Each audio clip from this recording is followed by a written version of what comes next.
Yo, halo. Kali ini saya mau bahas handphone Oppo yang harganya murah banget, tapi speknya agak-agak mencurigakan. Dan sebenarnya tipe ini tuh udah nggak diproduksi secara resmi, tapi di toko online masih banyak banget yang jual dengan embel-embel kondisi baru, garansi distributor atau toko.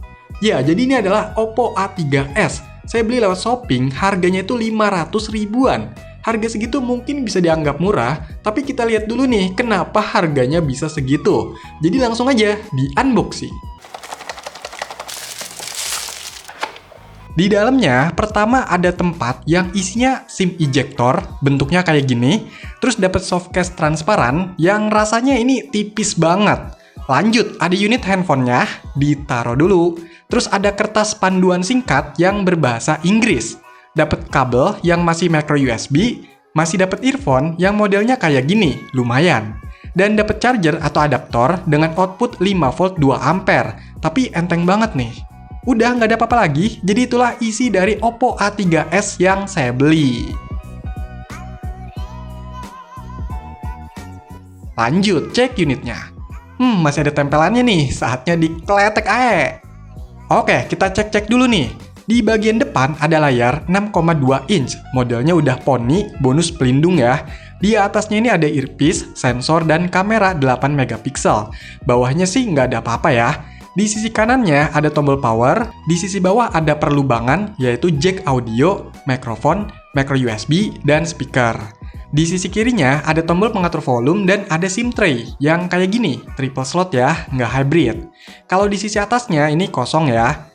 Untuk di bagian belakangnya ada dua kamera 13 sama 2 megapiksel, lampu flash, terus tulisan Oppo. Kalau saya lihat-lihat ini masih oke lah, secara kondisi masih mulus, kinclong ya. Bahannya ini plastik, finishingnya glossy gitu. Cuma ini kenapa tombol power kayak kendor gitu ya? Dan sebenarnya ini saya pesen warna biru, malah dikirim warna hitam nih. Tapi ya udahlah, ini juga kayak agak keungu-unguan gitu. Oke, coba dinyalain, semoga bisa nyala. Yes, nyala.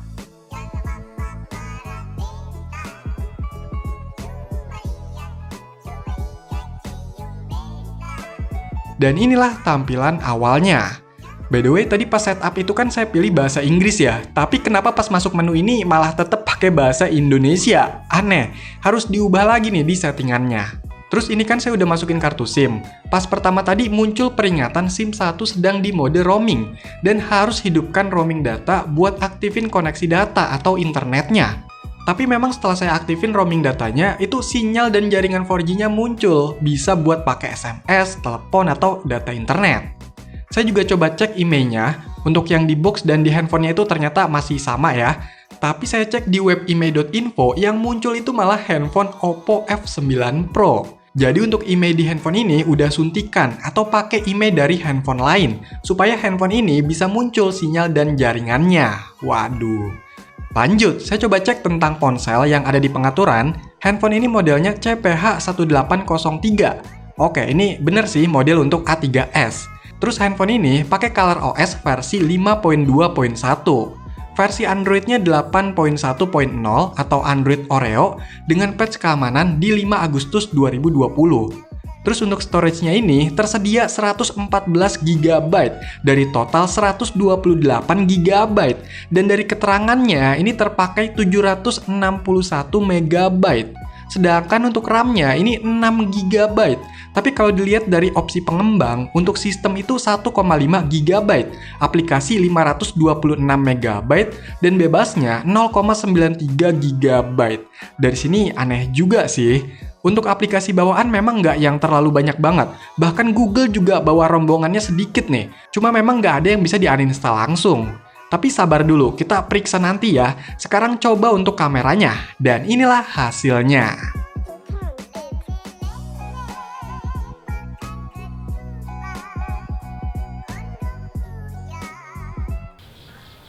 Oke, jadi ini adalah hasil perekaman dari Oppo A3s. Menurut kalian gimana nih untuk hasil videonya?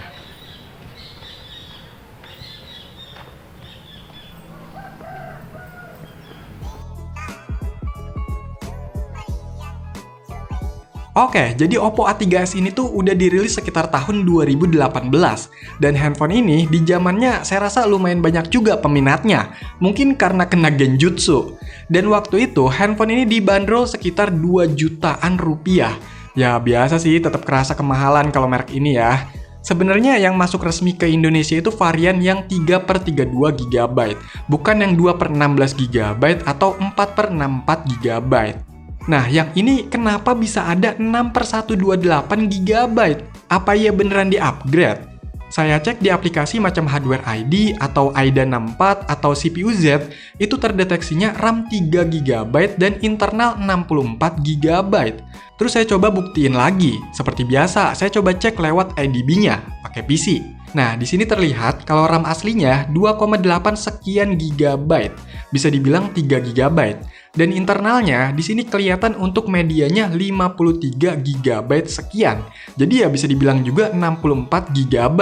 Dan saya coba cek lagi, masukin file lebih dari 38 GB, itu ternyata masih bisa ya, aman. Jadi setelah saya cek untuk spek di handphone ini, pakai RAM 3 GB, internalnya 64 GB, chipsetnya Snapdragon 450, octa-core 1,8 GHz, GPU-nya Adreno 506, layarnya 6,2 inch IPS HD+, baterainya 4230 mAh, dan OS-nya Android 8.1. Ya tetap aja sih sebenarnya masih belum yakin sepenuhnya, karena variannya nggak ada di listnya ya. Dan bisa jadi ada beberapa hal yang disembunyikan atau dirubah tanpa saya sadarin lewat pengecekan saya tadi. Jadi kalau ada yang punya info tambahan, boleh komen-komen ya. Oke, untuk skor benchmarknya pakai Antutu, handphone ini dapat 127 ribuan. Untuk kecepatan storage-nya dapat read 300 dan write 98 MB per second. Masih wajar lah karena eMMC. Terus untuk sensornya ini lumayan lengkap loh. Sensor cahaya, magnetik, dan giroskop itu ada. Handphone ini juga udah support OTG ya, lumayan nih. Dan untuk multitouch-nya ini bisa sampai 10 sentuhan sekaligus, mantap.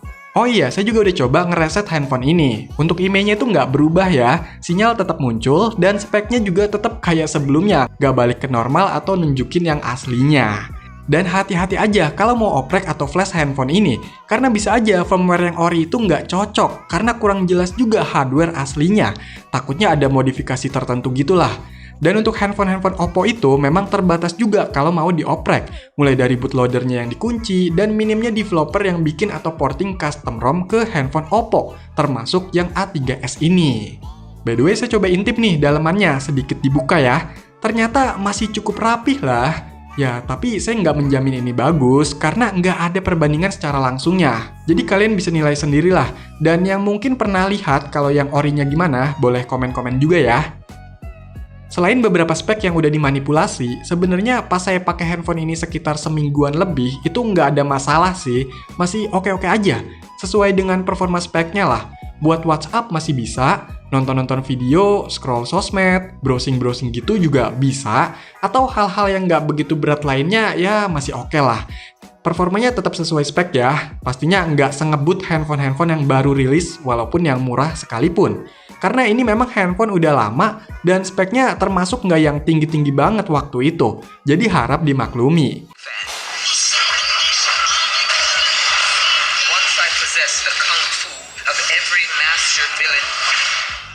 Dan kalau buat ngegame juga, ini nggak bisa dipaksa. Buat main Mobile Legends sebenarnya bisa, dapat settingan di high secara bawaan, tapi pas main lumayan kerasa ya frame dropnya.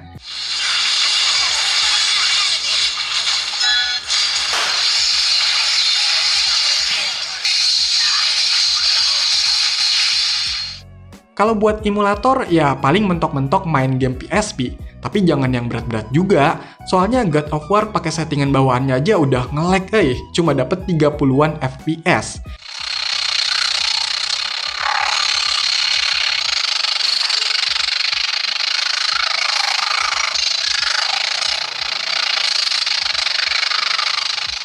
Kalau sekelas game Def Jam ini masih ngangkat lah, bisa dapat 60 FPS dan cukup stabil.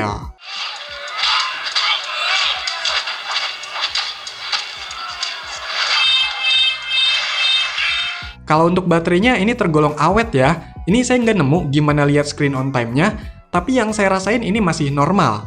Buat standby masih bisa berhari-hari, atau kalau buat main Mobile Legends sekitar 15 menit, itu ngurangnya 4%-an. Cuma ngecharge-nya nih yang lumayan lama, dari 20% sampai full itu sekitar 4 jam.